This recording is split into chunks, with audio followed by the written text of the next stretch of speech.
The ranch originally started as outdoor adventures with Dave Pitkin and Stanley Pitkin. They were brothers. Dave Pitkin was known as Pa. All the guys that have grown up around here, his nickname is Pa. He was a lawyer in California, and for fun, he jumped in air shows and skydived. So he was always high-end adrenaline. He fought a lot of murder trials. He was also a judge.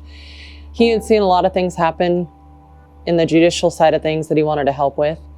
He partnered with his brother on the ranch up here, and they started with the outdoor adventures part of it, doing rafting, skiing, all that kind of stuff. They ran buses from Seattle to the pass up here, Stevens Pass. In 1987, though, a lot of things changed. Shortly before that, Dave had moved up here. His brother had passed kind of unexpectedly. I mean, they knew he had cancer, but it took him a lot faster than they planned. The ranch went through a lot of changes, downsized properties, all of that. Dave ended up moving here to change his life. He was a raging alcoholic. I mean, he never got a break in his life, and alcohol was a key factor in that. Between being a lawyer and murder judge and all this different stuff, he never got a break in life. He found peace here and a serenity that he had never experienced. And so he was still struggling with alcohol, though, and even down to trying to ride a horse up some stairs in the ranch house. And it was kind of a defining factor in letting him know that it was time to change. So he went to a local place, went to an inpatient treatment center. As he was getting out, there was a lot of gentlemen and stuff there that also needed a place to go. And so in August of '87, the ranch turned into a alcohol and drug-free zone. It started with one horse, an unhandleable horse. He knew nothing about horses. Outdoor Adventures had changed to Skyland Ranch. Outdoor Adventures is now run by another family that's just beautiful right up the road, so it didn't go far. And the ranch becomes like a trail riding business and just a place of serenity with horses at that point. He was still running rafting, but under the ranch's name. And he would sit with his horse that he bought every day and read a book to it. And that's how he got this horse to become gentle. And that's how he learned a lot about the horse, through his voice, through learning to soften his body language and finding a connection with a horse that he never thought he could have with people or anything else in his life. And from there, it just transpired into a much bigger opportunity of life for helping others.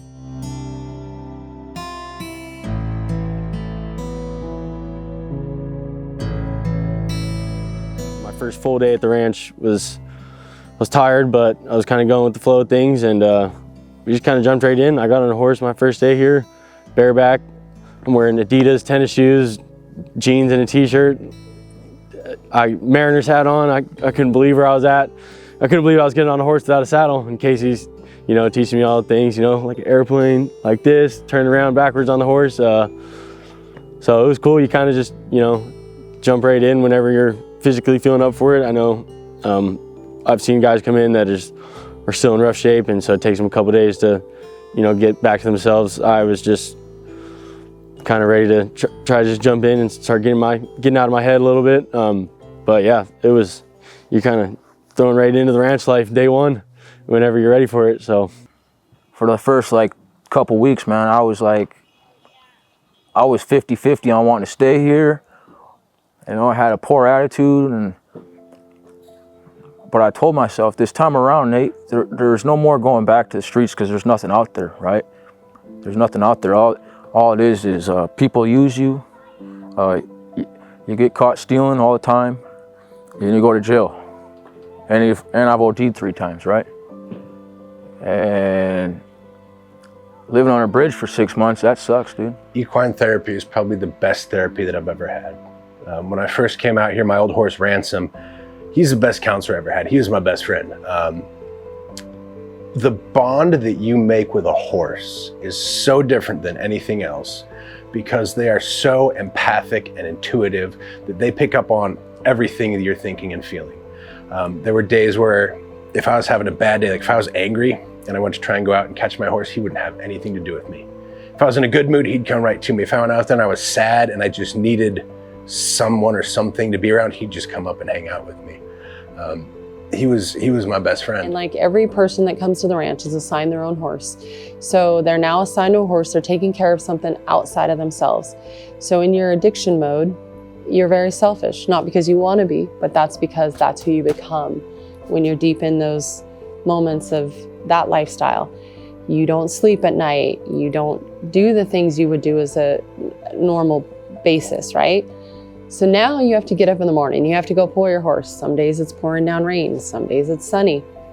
You have an animal that's like, on average, 1,200 pounds that you're now responsible for, who can't take care of themselves. So you have to care for them outside of yourself. You have to give back. You have to love on them. And that in itself creates one of the biggest bonds and life lessons for everybody here. Because now you have somebody who might have been angry or just hates the world or hates people. You see them soften. You see that chip on their block start to break down. You see them being kinder to others around them. You see them reaching out to family that they haven't talked to in ages. Their conversations change. They're not full of anger and high anxiety and super animated. They're softening and they're learning how to regulate their emotions, because you take a horse and you go at them angry, they're going to respond different. You go to them kind and soft, they're going to respond to that.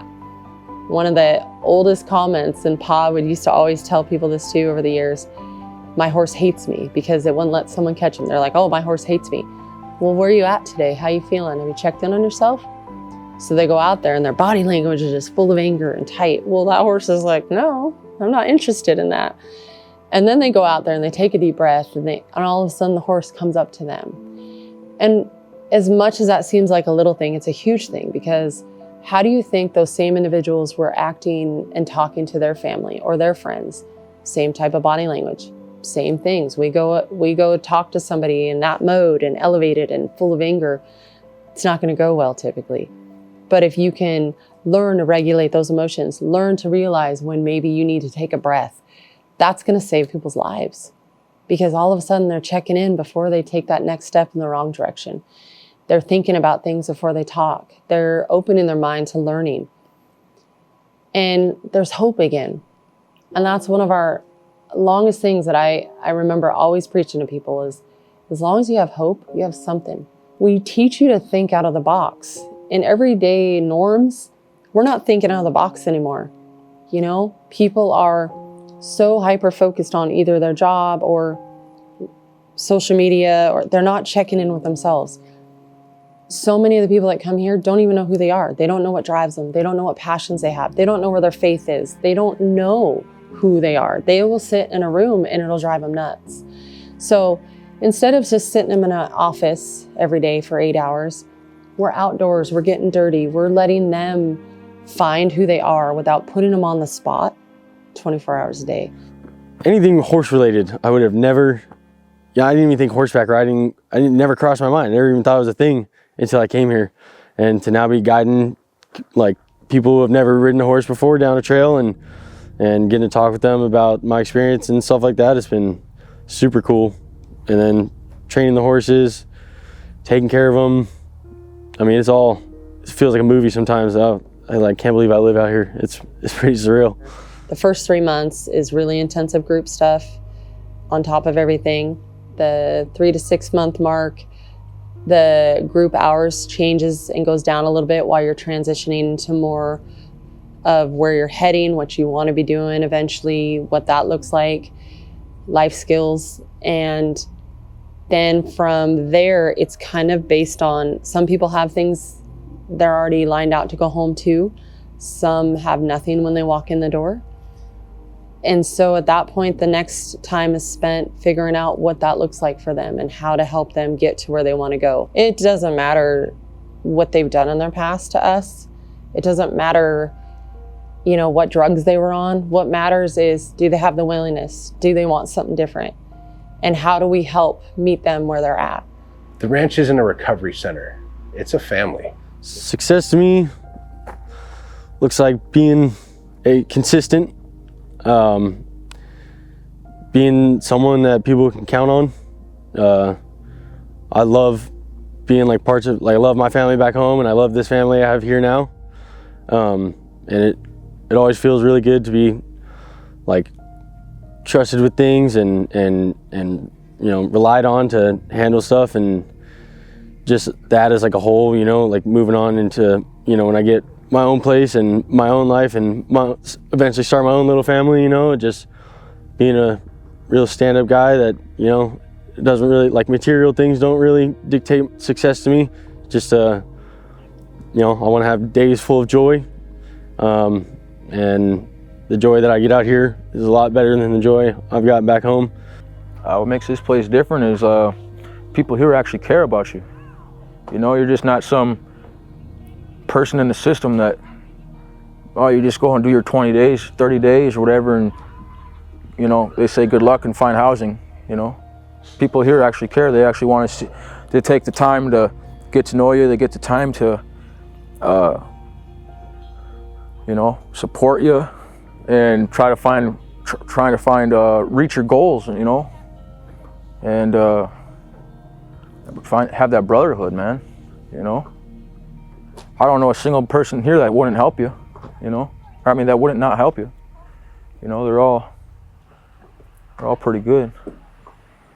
And if the people don't want to help you, just talk to a horse, man. You know, they won't say nothing back. They'll just sit there and listen, right?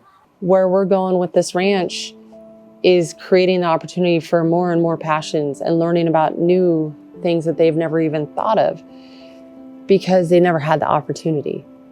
Simple things, changing a car's oil, maybe welding something, or getting on a computer. Maybe they were never, all of those things make up who we are. All of our life experiences, all of the opportunities to learn. You take somebody that's never had the opportunity to learn any of that, and now they're like a kid in a candy store. Well, now they're happy, they're excited about life again. And then as well as the horses too, a lot of our horses come to us through different situations. People can't keep them, or they need to move them, or they haven't been touched, or they're problem horses that were really challenging for someone. They all have a story too. And one of the coolest things recently that one of the guys said to me was, so it's not just a second chance for us, it's a second chance for these horses. And that's the bottom line. You are opening doors for the horses, for the guys, their families, everything we do. And you can't put it into words. You have to feel it. And when you're here, you do feel it. And it's beautiful. Don't lose hope, because it takes what it takes. And it's different for every single person. And don't compare yourself and your struggles necessarily to the next. And don't compare the one that you might be dealing with that you love and give up on them, or compare it, well, so-and-so did this, because it's literally different for everybody. And at the end of the day, if you have hope, you have options.